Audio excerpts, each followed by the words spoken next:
안녕하세요. 시니어 라이프 비즈니스를 연구하는 최학입니다.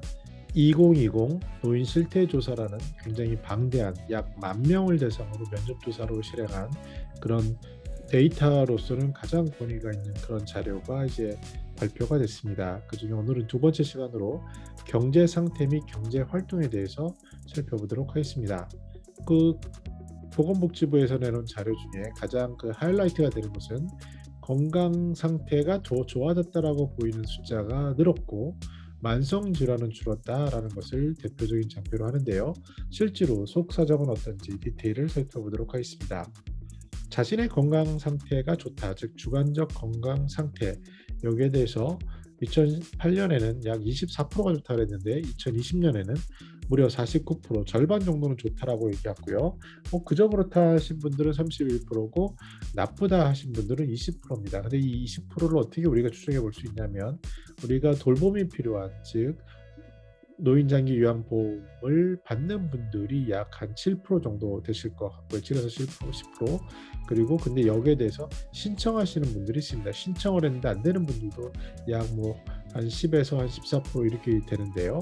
그렇다면은 실질적으로 이렇게 주관적으로 건강 상태가 나쁘다라고 답변하신 분들, 그분이 한 20%라고 하면 신청을 했거나 또는 돌봄을 받고 있거나 그런 상태에 있거나 뭔가 이상한 그런 상태라고 말씀드릴 수 있겠습니다.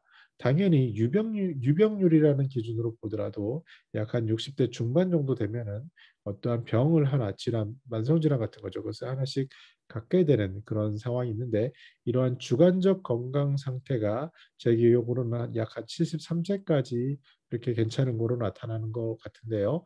어찌됐건 이런 건강 상태가 나쁘다고 응답한 비율은 전체 노인의 한 20% 정도가 되는 것을 알 수 있습니다. 두 번째 질문으로 그럼 우울 증상은 어떠냐라는 질문에 대해서 우울 증상은 감소세에 있다라고 2000년 기준으로 20년 기준으로 약 14%가 그 우울 현상이 있다라고 얘기하고 있습니다. 2008년 기준으로는요, 이보다 상당히 높은 약 31% 정도였던 것을 감안을 하면 그래도 줄어드는 폭이 크다라고 할 수 있습니다. 근데 이를 성별로 나눠보면 남자 노인은 약 11%, 여자 노인의 16%, 여자 노인의 우울 증상이 높은데 이거는 전 세대를 보기 때문에 아무래도 고령 쪽에는 혼자 사시는 독거 여성이 많은 부분을 반영하고 있다라고 볼 수 있고요. 이는 또 반증하는 게 나이로 보면은 젊으신 분들은 65세에서 69세, 노인 중에 가장 젊은 연령이죠. 그분은 8%지만 85세 이상에서는 24%가 나타납니다.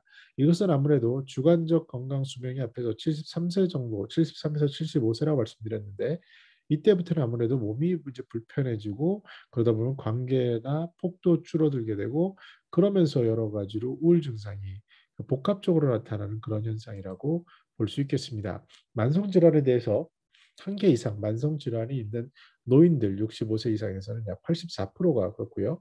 구체적으로 보면 한 개가 29%, 두 개가 27%, 세 개 이상은 무려 28%가 됩니다. 즉 대략 어림잡아서 세 분 중 한 분 정도가 만성질환이 무려 세 개나 있을 수 있고요. 그 증상 중에 가장 많은 것은 고혈압입니다. 57%고요. 노인 중에 57%가 고혈압을 경험하고 있는 거죠. 그리고 당뇨병이 24%, 고지혈증이 17%, 관절염 이런 식으로 순서가 1%는 잘못됐고요. 예, 이런 식으로 나와 있는 것 같습니다. 그래서 이 고혈압이 57%라는 것, 이 부분이 우리가 지금 주목할 부분인데요. 고혈압이 왜 발생하느냐? 사전에는 유전적인 요인, 가족력 외에 노화, 비만, 짜게 먹는 습관, 운동 부족, 스트레스 등이 있다라고 얘기를 합니다. 즉 우리가 흔히 생각할 수 있는 노화 외에 살이 찌는 것, 먹는 습관, 그리고 운동 부족 이런 것들이 주요 원인이라고 할 수 있겠습니다. 이와 연관된 건강 행태를 보면요. 과하게 음주를 하는 율은 노인 중에 약 6%, 흡연은 12%가 됩니다. 왕년에 술을 굉장히 많이 드시던 분들도 신체 기능의 저하 이거에 따라서 과음하기가 쉽지 않습니다. 근데 여전히 하시는 분들도 계신데요. 적당한 술은 굉장히 좋죠. 그런데 흡연율도 마찬가지로. 근데 어떤 질병이 있을 때 이것들은 아직까지 우리가 밝혀진 것으로는 건강에 악영향이 있다라는 것은 자명해 보입니다. 특히 이제 어떤 중대 질병에 걸리신 분들이 잠깐 호전하다가 다시 악화되는 경우를 보면 과음 그리고 흡연 이런 것들이 그 기폭제가 된 것을 우리는 주변에서 볼 수 있습니다. 주목할 부분은 영양 개선이 필요하다도 무려 9%나 된다는 점입니다. 아무래도 식사나 이런 음식 이런 쪽에 신경을 써야 되는데요. 뉴스를 보면은 뭐 라면만 평생 이렇게 드시는 어르신도 있을 수 있는데 실제로 주거 환경이 아주 악화되신 뭐 5% 미만의 분들이나 경제적인 여력이 없는 분들의 경우에는 영양 개선은커녕 식사를 제때 할 수 있는 것 이것도 축복이라고 여길 수 있는 그런 분들도 계시고 있음을 우리가 생각해 볼 필요가 있습니다.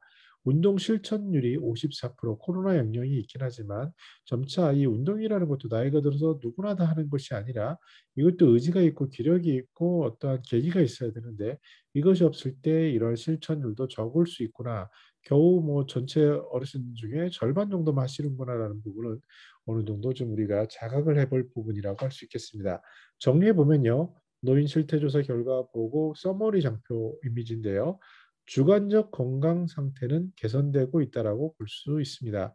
그런데 우리는 여전히 건강 약자에 대해서 지속적인 관심 그리고 참여 프로그램을 제공할 필요가 있는데 그럼 그 건강 약자들은 누구냐? 85세 이상자의 우울증이 무려 24%고요. 치매의 경우도 보시면 노인 중에 약 10% 정도가 유병률이 있다고 하는데 그 연령도 고연령일수록 많이 발생을 하게 됩니다. 근데 아무래도 우울한 것과 치매와는 그 과학적으로는 명확하게 밝혀지진 않지만 여전히 상관관계가 높다라고 전문가들이 말하고 있습니다. 여기에 더해서 영양 개선이 필요하신 분들도 무려 9%에 달합니다. 또 과음을 여전히 하시고 흡연하시는 분들도 6에서 12%가 계시고요. 운동 실천율은 겨우 절반밖에 안 되고 거기에 비해 만성 질환이 노인 중에 3개 이상 가진 분들도 28%나 되며 또 노인 중에 57%는 고혈압이 있다. 이런 부분들에 주목할 필요가 있습니다. 만성질환, 고혈압 이런 것들을 전체적인 시각에서 보면은요. 아무래도 이 혈관과 관련된 것, 식사와 관련된 것이 굉장히 강한 것 같습니다. 제가 같이 활동하고 있는 사단법인 시니어 라이프의 조명진 대표께서는 아무래도 이 식사 조절을 통한 공복을 통해 이 안의 내성을 돕게 하는 것, 또 이 혈관을 맑게 하기 위해서 그 산성화된 것을 알칼리성으로 바꿀 수 있는 활동 이런 것들을 굉장히 중요시하고 강조하고 있습니다. 아무래도 우리가 의학의 발전에 따라서 일부적인 부분적인 것들을 보는 곳에서 넘어서서 전체적으로 봤을 때 우리의 몸의 대다수를 차지하는 것이 불이고요. 또 이 안에 혈관을 통해서 피가 흐르고 있는데 이런 것들에 대한 종합적인 관리 이런 것들이 결국 식사를 어떻게 할 것이냐 그리고 몸의 면역을 어떻게 높일 것이냐 운동을 어떻게 할 것이냐 이런 것들과 모두 관련된 것이 아닌가 생각해 봅니다. 다행히 공공정책에 있어서도 이제 건강은 의료 비용의 지출이 과대하기 때문에 또 그리고 그로 인한 의료비 지출 그리고 시니어 삶이 안전하지 못한 것 때문에 점차 그 만성 질환을 중심으로 여러 가지 테스트를 하고 있고요.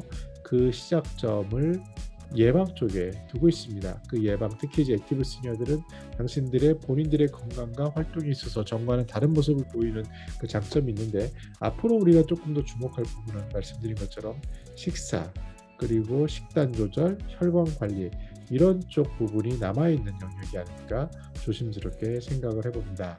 네, 다음 시간에는 세 번째 시간으로 가족 사회적 관계 협력에 대해서 살펴보도록 하겠습니다. 저는 더 나은 시니어 삶 공동체를 연구합니다. 감사합니다.